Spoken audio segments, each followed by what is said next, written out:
এই ৰাতিখন মই কি বনাই আছোঁ চাচোন আপোনালোকে। এই মিঠা খুৰ্মা বনাইছোঁ মই গুড়েৰে, আৰু এইটো মই কেক বনালোঁ। যিহেতু ল'ৰা ছোৱালীয়ে সদায় বনোৱা বস্তুটো খাই বেছি ভাল পায়, আৰু আমাৰ টেষ্টিং কৰা বাইদেউ আহিয়ে পায় এয়া।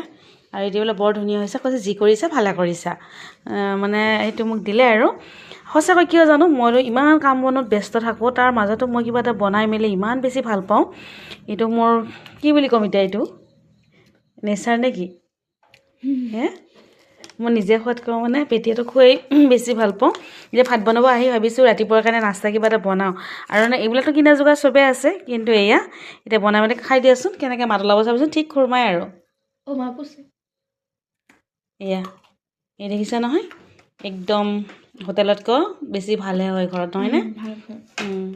এই গুড়েৰে বনাইছোঁ, চুগাৰ থকা মানুহে যি খাব পাৰিব। আৰু কেকটো এনেকৈ আজি কিন্তু চুজিৰ কেক বনাইছোঁ, চুজি আৰু অকণমান ময়দাও ইউজ কৰিছোঁ।